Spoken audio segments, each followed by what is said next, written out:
कक्षा 10 में पढ़ने वाले प्यारे छात्र छात्राओं, आपको सस्नेह आशीर्वाद है। आज हम हिंदी विषय में स्वदेश प्रेम शीर्षक कविता है जो हाई स्कूल के पाठ्यक्रम में निर्धारित है। इसको हम लेकर के आए हैं। क्योंकि पहला भाग हम पद्यांश जो 1, 2 और 3 है, इसका एक वीडियो हम बना चुके हैं। इसको आप लोग ग्रुप में जा कर के देख सकते हैं या यूट्यूब के जो चैनल हैं किसान इंटरमीडिएट कॉलेज शाहपुर कुशीनगर में जाकर देख सकते हैं। इसके लेखक अथवा कवि का नाम है राम नरेश त्रिपाठी। पद्यांश 4, 5, 6, 7, 8 को लेकर के आए हैं। यहाँ हम केवल व्याख्या बताएंगे, काव्य सौंदर्य पर भी चर्चा करते रहेंगे, जिसे आप अपने कॉपी में नोट कर लेंगे। तो चलिए अब शुरू करते हैं। विश्वत रेखा का वासी जो जीता है नित हाँफ हाँफ कर, रखता है अनुराग अलौकिक वह भी अपनी मातृभूमि पर।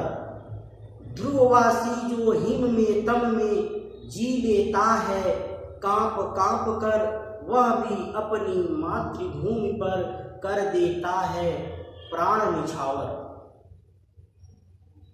भारतवासी जितने भी लोग हैं अपने देश के प्रति, अपने राष्ट्र के प्रति प्रेम की भावना को कभी कम होने नहीं देते।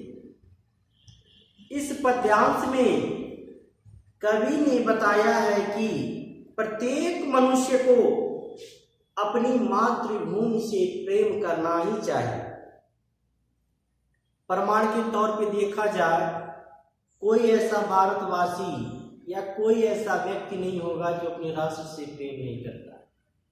देखिए यहाँ विश्वत रेखा का वासी जो जीता है नित हाँफ हाँफ कर। कभी अपने देश से असीम प्रेम करने वाले उस विश्वत रेखा पर निवास करने वाले लोगों के बारे में यहाँ पर चर्चा करते हुए कहा है कि जहाँ पर जिस भूभाग पर इतनी असहनीय गर्मी पड़ती है, उसको सांस लेने में तकलीफें होती है, हाँफ हाँफ कर अपने जीवन को बिताता है, व्यतीत करता है। लेकिन उस विश्वत रेखा के व्यक्ति से पूछा जाए क्या तुम कहीं और जाकर निवास करोगे, कहेगा नहीं, मुझे यहीं रहना है। तो भी वहाँ पर अपने देश के प्रति, अपने राष्ट्र के प्रति प्रेम की वजह से वहाँ पे रह लेता है, वहाँ से उबता नहीं। रखता है अनुराग अलौकिक, वह भी अपनी मातृभूमि पर, वह भी अलौकिक अनुराग, दिव्य लोक से परे जो अनुराग है, ऐसा अनुराग उसके मन में अपने राष्ट्र के प्रति रहता है और वहां पर वह निवास करता है इस अनुराग के साथ, इस प्रेम के साथ।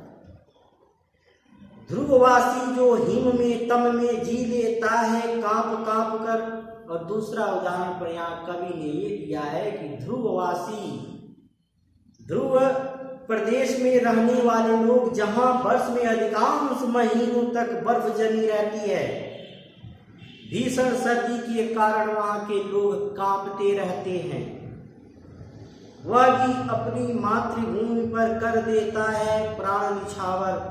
लेकिन अपने राष्ट्र के प्रति, अपने देश के प्रति वो भी अपने प्राण को निछावर करना होता है तो वह कर देता है, लेकिन अपने राष्ट्र से प्रेम कभी कम नहीं होने देता।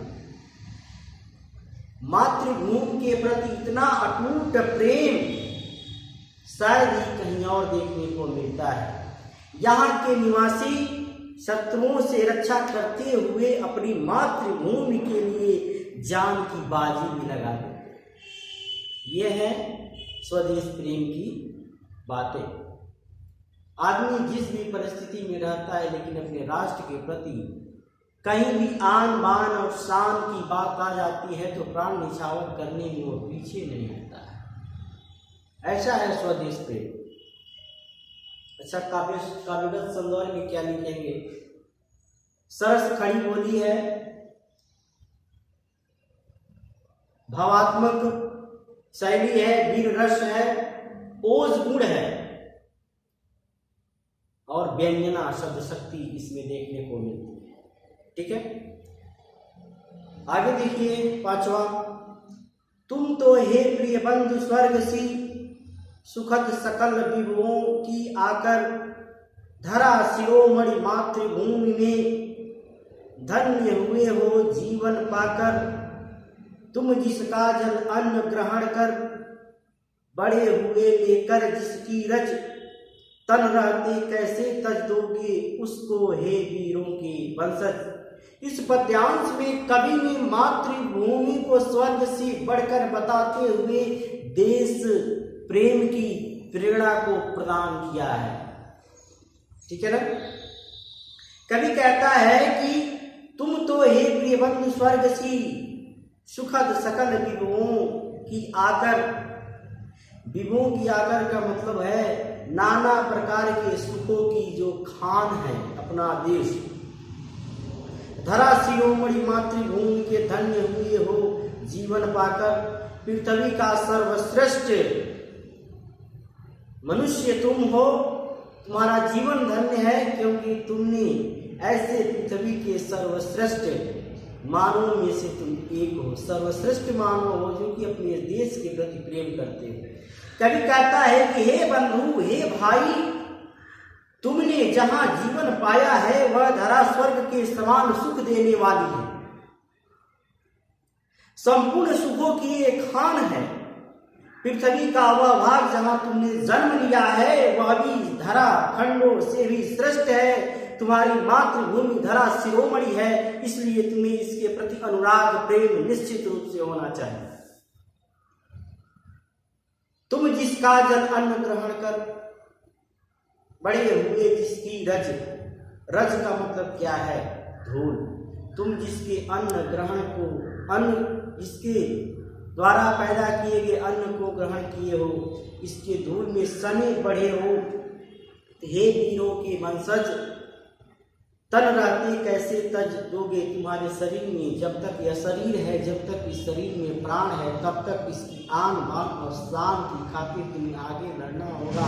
भला इसके ऊपर कोई दिक्कत आ जाए, परेशानी आ जाए तो तुम अपने शरीर में प्राण रहते हुए हे वीर सपूत, तुम कैसे उस चीज को भुला सकते हो? तुम्हें इसके लिए लड़ना होगा, आगे बढ़ना। ठीक है, छठा देखिए, किताब खोल करके सामने रख लीजिए, एक एक चीज क्लियर होता जाएगा।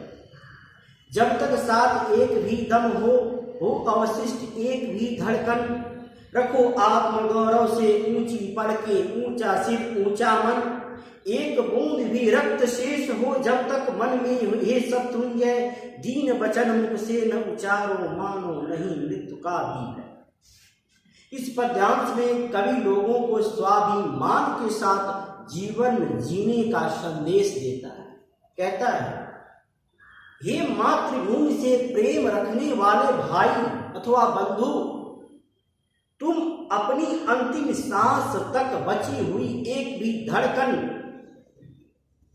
तक अपने आत्म गौरव की रक्षा करो। अवशिष्ट का मतलब बाकी, अगर थोड़ा सा भी तुम्हारे शरीर में जिस्म में कहीं जान है तो इस धड़कन के साथ तुम अपने देश के प्रति प्रेम रखो। रखो आत्म गौरव से ऊंची पल के ऊंचा सिर ऊंचा मन। अपने आत्म गौरव स्वाभिमान के लिए ऊंची पल के आंखें ऊंचा रखो, ऊंची सोच रखो, ऊंचा व्यवहार रखो, ऊंचा कर्म करो। अपने सर को हमेशा ऊंचा रखने की बात करो, मन में एक ऊंचा आगे बढ़ने की बात रखो। एक बूंद भी रक्त शेष हो जब तक मन में हे शत्रुंजय। शत्रुंजय का मतलब क्या होता है? शत्रुंजय का मतलब होता है शत्रुओं को जीतने वाला। हे शत्रुंजय, जब तक तुम्हारे शरीर में एक भी बूंद रक्त का शेष बचा हुआ है तब तक तुम्हें दीन वचन बोलने की आवश्यकता नहीं है। मानो नहीं मृत्यु का भय, और तुम्हें मृत्यु से भी डरने की आवश्यकता नहीं है। यहाँ पर भी वीर रस है, वो इस गुण है, मातृ शब्द है, व्यंजन शब्द शक्ति है, भावात्मक शैली है, भाषा खड़ी बोली है, ये काबिल सौंदर्य। ठीक है, 7वां देख लें, इंपॉर्टेंट है, 7वां और 8वां दोनों इंपॉर्टेंट है, ट्रिक कर लीजिएगा, हो सकता है एग्जाम में पूछे। निर्भय स्वागत करो मृत्यु का, मृत्यु एक है विश्राम स्थल, जीव जहाँ से फिर चलता है, धारण कर नव जीवन संबल। मृत्यु एक सरिता है जिसमें श्रम से काकर जीव नहाकर फिर नूतन धारण करता है, काया रूपी वस्त्र बहाकर। सच्चा प्रेमी वही है जिसकी तृप्ति आत्मा बलि पर हो निर्भर, त्याग बिना निष्प्राण प्रेम है, करो प्रेम पर प्राण निछावर। देश प्रेम व पुण्य क्षेत्र है, अमन असीम त्याग से विकसित, आत्मा के विकास से जिसमें मनुष्यता होती है विकसित। ये दोनों इंपॉर्टेंट है, खासकर यूपी बोर्ड के लिए। 7वां देखें, निर्भय स्वागत करो मृत्यु का। इस पद्यांश में देश की रक्षा हेतु सर्वस्व समर्पित करने के लिए कहा गया है कि देश की रक्षा करते हुए यदि मृत्यु का वर्ण भी करना पड़े तो तुम्हें पीछे नहीं हटना चाहिए। निर्भय मतलब होता है बिना डर के, बिना भय के, निर्भय स्वागत करो मृत्यु का। तुम निसंकोच होकर के बिना डर के मृत्यु का तुम स्वागत करो, क्योंकि मृत्यु तो एक विश्राम स्थल है जो जीवन भर की थकान को मिटाने का काम करता है। जीव जहां से फिर चलता है, धारण कर नव जीवन संबल। संबल का मतलब होता है आधार। जीव जहां से चलता है फिर नए जीवन का आधार बनाता है। ठीक है, मृत्यु के बाद पुनः मनुष्य एक नए शरीर के रूप में धारण करके फिर से अपनी जीवन यात्रा को शुरू करता है। मृत्यु एक नदी के समान है, मृत्यु एक सरिता है जिसमें श्रम से कातर जीव नहाकर। कातर का मतलब होता है दुखी, सरिता का मतलब हो गया नदी। कवि के कहने का तात्पर्य यह है कि पुराने शरीर रूपी वस्त्र का त्याग करके जीव नए शरीर रूपी वस्त्र को धारण कर लेता है। कवि के कहने का तात्पर्य यह है कि कर्म करने के लिए जीव शरीर का धारण करता है और संसार में जब वह थक जाता है तो मृत्यु के बाद नए शरीर को नई शक्ति के साथ पुनः जन्म लेकर के नई ऊर्जा को धारण करके जीवन यात्रा को शुरू करता है। इसलिए तुम्हें मृत्यु से डरने की आवश्यकता नहीं। मृत्यु का वर्ण करके वह अपने पुराने काया रूपी वस्त्र को छोड़कर पुनः नए शरीर रूपी वस्त्र को धारण करता है और नए सिरे से हर काम को करना शुरू कर देता है।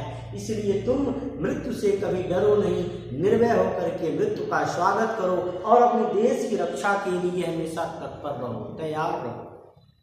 सच्चा प्रेम वही है जिसकी तृप्ति आत्मा बलि पर हो निर्भर। इस पद्यांश में कवि ने सच्चे प्रेम के लिए त्याग और बलिदान जैसे गुणों को आवश्यक माना है। प्रेम तभी सफल है जब उसमें त्याग है, बलिदान है, तभी वह प्रेम सफल हो सकता है। अपने देश के प्रति प्रेम तभी सफल है जब उसमें हम बलिदान की बात सोचते हैं। ठीक है ना? तो कवि यहाँ पर ये कहते हैं कि सच्चा प्रेम वही है जिसकी तृप्ति आत्मा बल पर हो निर्भर। कितना वो बलिदान कर सकता है। तृप्ति का मतलब क्या है? संतोष। तृप्ति संतोष आत्मा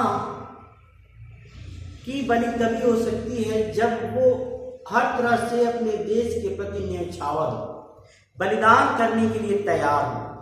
त्याग बिना निष्प्राण प्रेम है, करो प्रेम पर प्राण निछावर। त्याग के बिना प्रेम संभव नहीं। इसलिए देश के प्रति प्राण का भी न्यौछावर करना पड़े, पीछे नहीं हटना चाहिए, तभी हम देश प्रेम स्वदेश प्रेम को अपना सकते। देश प्रेम हुआ पुण्य क्षेत्र है, अमल असीम त्याग से विकसित। विकसित का मतलब होता है सुशोभित होना, अमल का मतलब होता है निर्मल। अब पुण्य क्षेत्र का मतलब होता है पवित्र स्थान, यानी देश प्रेम वह पवित्र स्थान है जहां पर निर्मल, असीम और त्याग से सुशोभित हुआ जा सकता है। आत्मा के विकास में, जिसमें मनुष्यता होती है विकसित, और आत्मा के विकास में, मनुष्य के मानवता का पूर्ण विकास में देश प्रेम की भावना का होना आवश्यक है।